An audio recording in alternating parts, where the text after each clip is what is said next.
বিকেলের নাস্তায় কিংবা বাচ্চাদের টিফিনে এই রকম একটি রেসিপি থাকলে বাচ্চা থেকে বড় সবার কিন্তু খুবই ভালো লাগবে। আর এতটাই খেতে সুস্বাদু হয় যে বাচ্চারা এক নিমেষে টিফিন শেষ করে ফেলবে। নমস্কার বন্ধুরা, প্রিয়াস কুকিং ব্লগে আপনাদের সবাইকে স্বাগত জানাই। আজকে আমি আটা দিয়ে একটি সুস্বাদু নাস্তা কিংবা বাচ্চাদের টিফিন রেসিপি শেয়ার করব। আশা করি আজকের রেসিপি আপনাদের ভালো লাগবে। আর এতটাই খেতে দুর্দান্ত হয় যে একটার জায়গায় আপনারা 4-5টা একসাথেই খেয়ে নেবেন। তো চলুন আজকের রেসিপিটা দেখে নেওয়া যাক। রেসিপিটি বানানোর জন্য আমি একটা মিডিয়াম সাইজের আলু নিয়েছি, আলুর খোসা ছাড়িয়ে নিয়েছি। এরপর এইরকম একটা গ্রেটার দিয়ে গ্রেট করে নেব। তো দেখুন বন্ধুরা, গ্রেট করা হয়ে গেছে।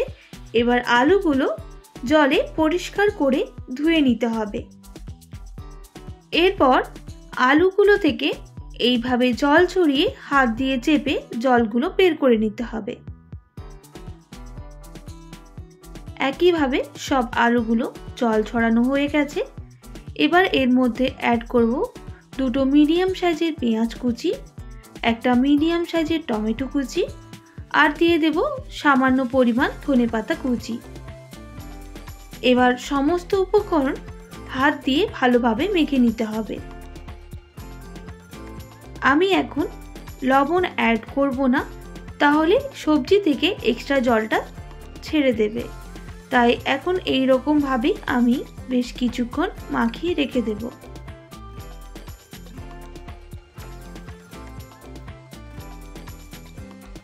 এরপর আমি বেশ কিছুটা আটার ডো আগে থেকেই মাখিয়ে রেখে দিয়েছিলাম। এবার আমি এখান থেকে ছোট ছোট করে লেচি করে নেব। আপনারা আপনাদের পরিমাপ মতো লেচিটা অবশ্যই করে নেবেন। এরপর হাত দিয়ে পাকিয়ে আমি এরকম গোল করে নিয়েছি। আর রুটিগুলো এইরকম ভাবে বেলে নিতে হবে। এদিকে যে সবজিটা রেডি করে রেখেছিলাম, আমি এবার এর মধ্যে স্বাদ মতো লবণ অ্যাড করব, তবে বিট লবণ অ্যাড করছি। আর দিয়ে দেব সামান্য পরিমাণ জিরে গুঁড়ো, সামান্য পরিমাণ চাট মশলা, আর দিয়ে দিচ্ছি চিলি ফ্লেক্স। আপনারা চাইলে এখানে কাঁচা লঙ্কার ব্যবহার করতে পারেন। যেহেতু বাচ্চাদের জন্য বানাবো তাই চিলি ফ্লেক্সটাই আমি ব্যবহার করছি। আবারও হাত দিয়ে ভালোভাবে মাখিয়ে নিলাম। এরপর যে রুটিটা করে রেখেছিলাম এর উপরে সামান্য পরিমাণ দিয়ে দেব সস, তবে আমি এখানে শেজওয়ান চাটনির ব্যবহার করছি। এরপর যেই পুরটা আমি রেডি করে রেখেছিলাম এর উপরে দিয়ে দিতে হবে।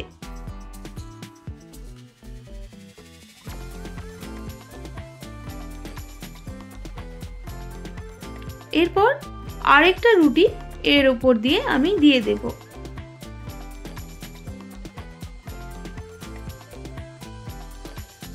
আর এইভাবে হাত দিয়ে চেপে দিতে হবে সাইডগুলো। আবারও এর উপর দিয়ে দেব টমেটো সস। রুটির মধ্যে সব দিকটা লাগিয়ে নিতে হবে।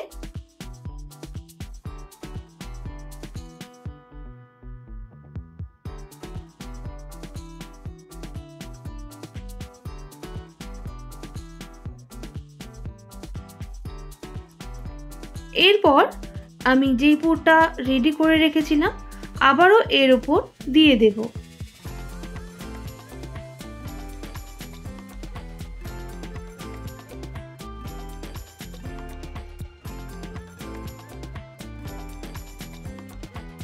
পুরটা দেওয়ার পর আবারও উপর থেকে একটা রুটি দিয়ে দিতে হবে। আবারও উপরে দিয়ে দেব সামান্য পরিমাণ শেজওয়ান চাটনি। দেওয়ার পর আমি ভালোভাবে রুটির সাথে মিশিয়ে নেব। আর যে পুরটা রেডি করে রেখেছিলাম সেটাও এর উপর দিয়ে দিতে হবে। এরপর আবারও উপরে একটা রুটি দিয়ে দিতে হবে এইভাবে, আর ভালোভাবে মুড়ে নিতে হবে। তবে আমি এখানে 4টে রুটির বানাচ্ছি, অবশ্যই আপনারা 4টে রুটি দিয়েই বানাবেন, না হলে বেশি মোটা হলে ভাজতে অসুবিধা হবে। তো দেখুন বন্ধুরা, মুড়া হয়ে গেছে। এবার এটা আমি স্টিম করে নেব। তাই আগে থেকেই আমি এরকম একটা পাত্র জলের মধ্যে বসিয়ে দিয়েছিলাম। ওপর থেকে একটু তেল ব্রাশ করে নিতে হবে।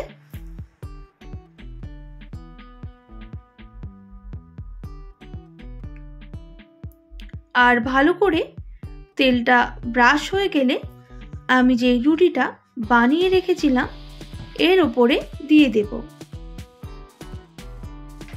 প্রায় 20 থেকে 25 মিনিট মতো এটা স্টিম করে নিতে হবে।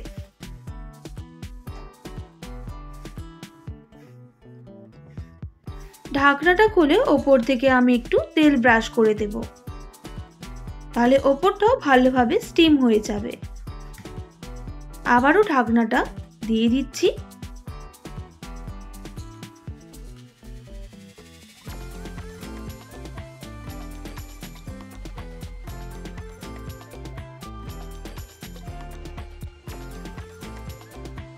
পঁচিশ মিনিট পর ফিরে এলাম। এবার ঢাকনাটা সরিয়ে দেব। তো দেখুন বন্ধুরা, এটা কিন্তু ভালোভাবে স্টিম হয়ে গেছে। এবার আমি এটাকে নামিয়ে ঠান্ডা করে নেব। আর ঠান্ডা হয়ে গেলে ছুরি দিয়ে এইভাবে পিস করে কেটে নিতে হবে।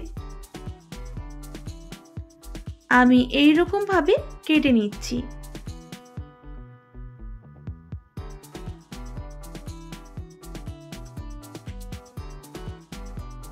তো দেখুন বন্ধুরা, আমি কেটে নিয়েছি আর ভেতরের পুরটাও কিন্তু ভালোভাবে স্টিম হয়ে গেছে।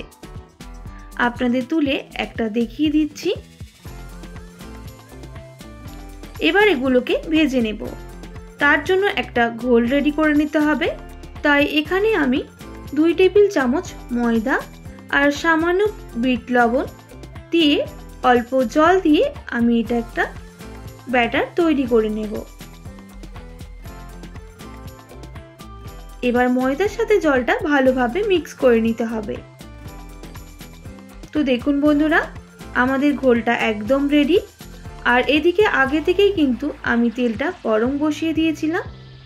এবার আমি ময়দার ঘোলের মধ্যে রুটিগুলো এইভাবে দিয়ে তেলের মধ্যে দিয়ে দিতে হবে।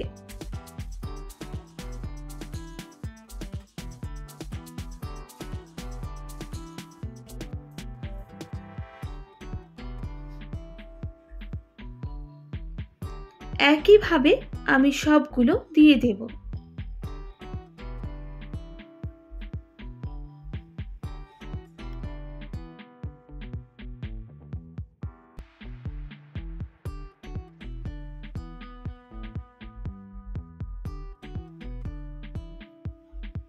দেওয়া হয়ে গেলে উল্টে পাল্টে এগুলোকে ভেজে নিতে হবে।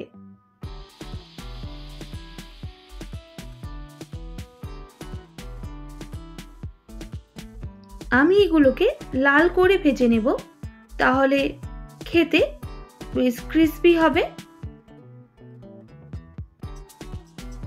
এইভাবে আমি আরো 1 মিনিট মতো ভেজে নেব।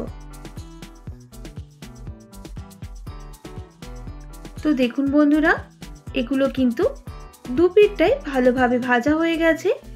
এবার নামিয়ে নেব তেল ঝরিয়ে।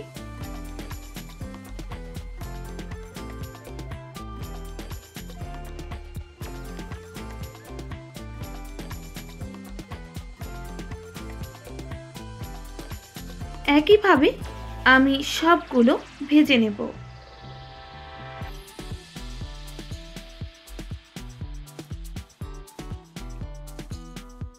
উল্টে পাল্টে লাল লাল করে এগুলোকে ভেজে নিতে হবে।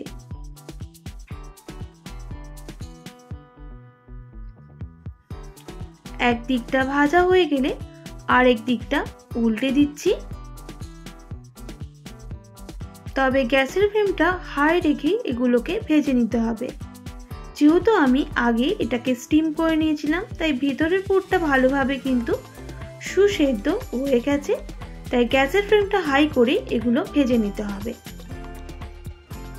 তো দেখুন বন্ধুরা, লাল করে ভাজা হয়ে গেছে, এবার নামিয়ে নিতে হবে।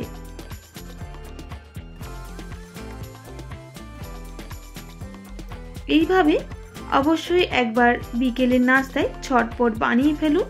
খুব কম সময়ে রেসিপিটা হয়ে যায়। আর এইভাবে বাচ্চাদের টিফিনে আপনারা যদি দেন, বাচ্চারাও কিন্তু খুব মজা করে এটা খেয়ে নেবে। তো দেখুন বন্ধুরা, ভেতরটা ভালোভাবে ভাজাও হয়েছে। আপনাদের একটা দেখিয়ে দিচ্ছি কতটা সুন্দর লাগছে দেখতে। আপনাদের রেসিপিটা কেমন লাগলো কমেন্ট করে জানাতে একদমই ভুলবেন না। আর বাড়িতে অবশ্যই একবার ট্রাই করবেন।